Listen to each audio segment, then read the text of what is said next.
And we're live. And as you can see, those of you who have watched an occasional sheltering in place home kitchen video, perhaps by the look of what is behind me, you can tell that I am no longer in the home kitchen. In fact, I am on the line at Heirloom Cafe, 2500 Folsom Street in San Francisco.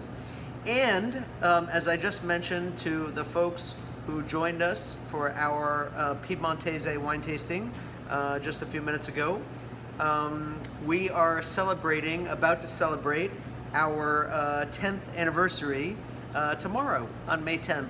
Heirloom Cafe will be 10 years old. Little bit of clapping. I am going to make a dish that is a little variation on a dish that we have served at Heirloom over the years, and we perhaps will call it 10th anniversary salmon. I think is a reasonable idea. You can see on the stove behind me, perhaps, there are 2 pans and a mixing bowl, and I am going to turn on the heat on all 3 of those little things, and hopefully we're going to get this done in 10 minutes. We're at 1 minute and 13 seconds now, but if you hang out with us, I'm going to make 10th anniversary salmon, and you're going to be present for the whole thing. Here we go. We need a high flame on both of I have a large pan here, and then I have a smaller pan on this burner. You guys are not going to duplicate this exactly because you're in your own home kitchens at home. You don't have this kind of flame or anything going on. I have a mixing bowl on this middle burner. The mixing bowl and the middle burner is going to be used. There are going to be 3 components in this dish that I'm going to make 10th anniversary salmon. One is the fish itself, right here. Wild salmon, now available in your market, this week for the first time in the season. A very, very great and beautiful thing. And then we're going to make a little bit of a hash that is from some chopped up Yukon Gold potatoes and some fava beans and a little bit of parsley, right? This is the hash part. And then perhaps most importantly, we're going to make a béarnaise sauce. And the béarnaise sauce, what are the components of béarnaise sauce? Egg yolk in a little mixing bowl here. I have a reduction of champagne vinegar and a little white wine. This is almost like syrupy now. It's been so reduced. I have clarified butter, and then I have some chopped tarragon, which is an essential aspect of béarnaise sauce, okay? So my pans are getting very, very hot. My salmon has now been out of the refrigerator for about 10 minutes. It's been coming up to temp. I've salted both sides. One of the things to note about the salmon is that I've cut it into comparably thick pieces.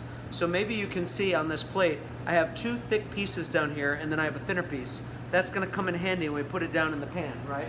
The salmon is gonna go in the little pan, and I'm gonna drop my hash in the bigger pan, and after those pans get going, then we're gonna make the sauce, and we'll see how this goes. I don't know, it's a timing experiment, right? In the meantime, a little bit of vegetable oil in both of those pans over there.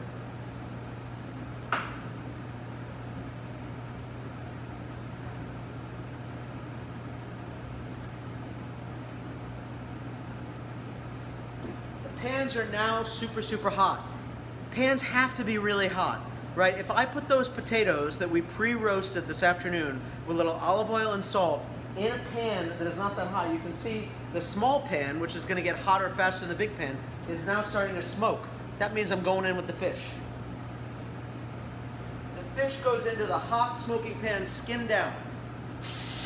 Makes a nice sizzle.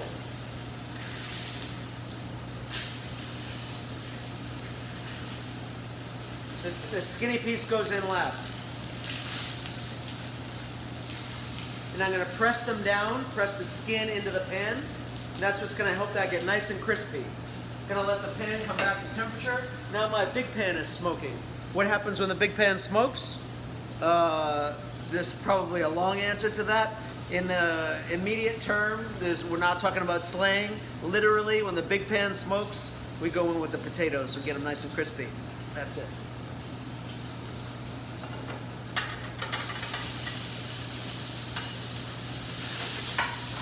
And as I said, when you put chopped roasted potatoes in a pan and the pan is not hot enough, they're gonna stick. When it's super hot and you got that oil and it's almost at a smoking point, there's no sticking. That's what happens when you get a hot pan.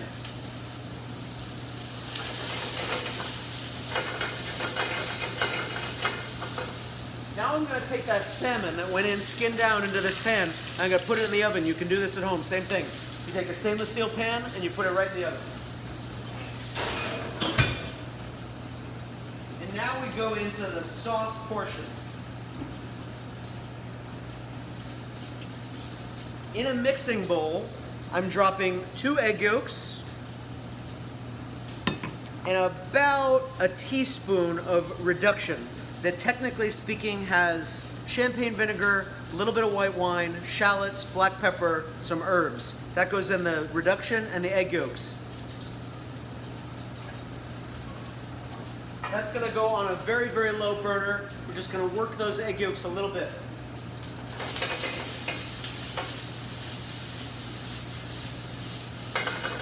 The potatoes are starting to crisp up. I'm going to hit them with a little bit of salt.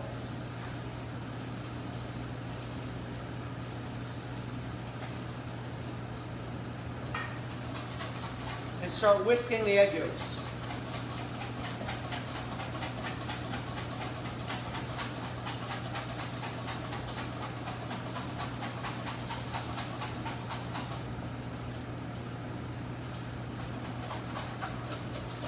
You take the egg yolks to a point where they're not quite scrambled, but they are activated. And then you begin to drop clarified butter, which is just the fat content of the butter.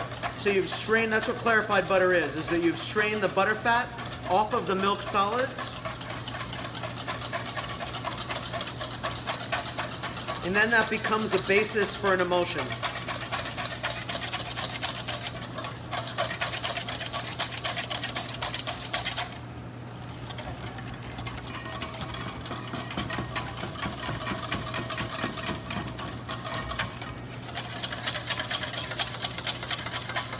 Except that this emulsion is broken because it got a little hot too fast. Would you grab me an egg yolk?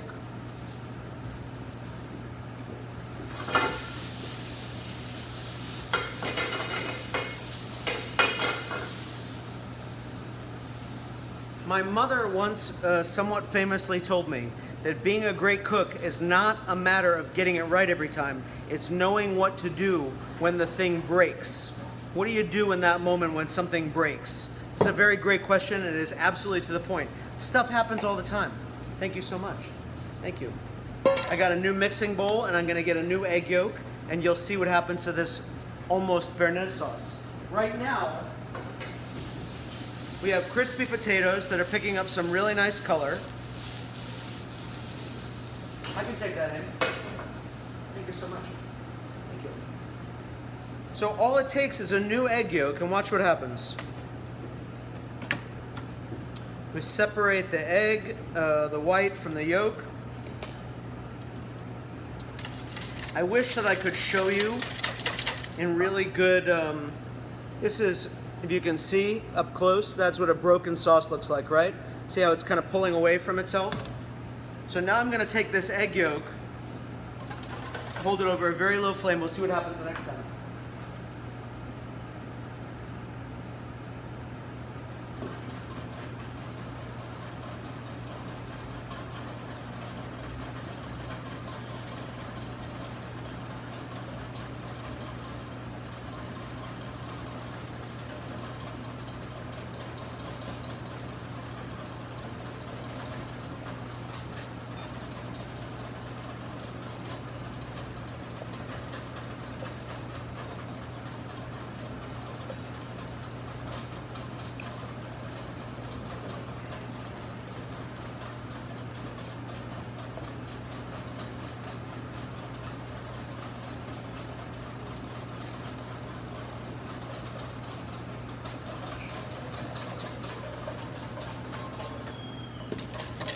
Now we have a fresh yolk.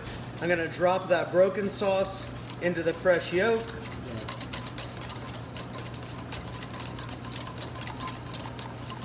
And what do we have but a magnificent emulsified béarnaise sauce? See the way that looks in there? Mm-hmm. That is that acid reduction. I'm going to throw some tarragon in here, a little bit of salt, and then we have a magnificent yellow béarnaise sauce that's ready to go, right? The fish is probably ready. The potatoes are on the oven, or on the stove, ready to go. fish has been roasting in the oven, almost to the point where it looks kind of cooked on the top.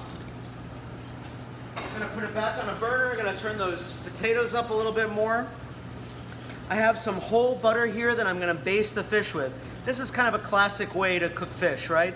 You sear it with the skin down, you put it into the oven, you take it out of the oven when it's not quite done, it's only 3/4 of the way or so done, then you drop a nice nub of butter in and you baste the fish with it, right? That's what's gonna happen now. I put the butter in, the potatoes are working here. Potatoes look great. I'm gonna throw a little black pepper in there, and then I'm gonna throw a handful of these beautiful first of the season fava beans in with the potatoes.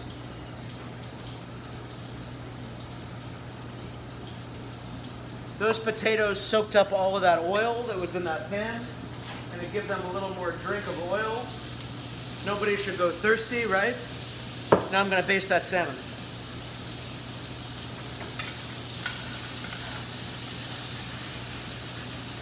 You take that melted butter and you throw it over the top of the fish. I'm also cognizant, of course, of the fact that one of these pieces of fish is skinnier than the other pieces, right? What does that mean? I'm gonna flip the fish, got a nice beautiful golden color on the skin, and then I'm gonna continue to baste with the understanding that that first skinny piece is probably just about ready. The other two pieces need a minute in the pan. The first piece is coming out, going onto a plate to rest. My hash is exactly where I want it. Crispy potatoes, beautiful fava beans that were pre-blanched. And now I'm gonna throw a huge handful of coarsely chopped parsley into that pan. You can hear it crackling, the parsley, right? And with salt and olive oil and black pepper and fava beans and parsley, I have something approaching like a succotash, right? We got beans and potatoes, we don't have the corn, but we have a beautiful, almost like it's succotash, right? Succotash is just beans with some other stuff going on in it. This fish is now fully cooked. I have beautiful salmon here with crispy skin, basted in a little bit of butter. These are the thicker pieces, right, that was in the pan. This is the thinner piece. That's all three of my pieces. And now I'm gonna plate, right? Here we go.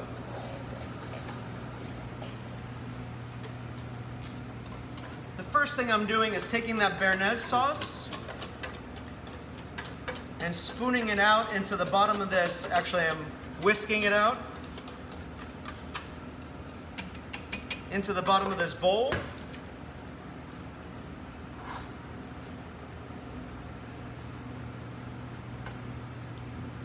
Take my crispy potato hash with fava beans and parsley and spoon it out onto the béarnaise sauce.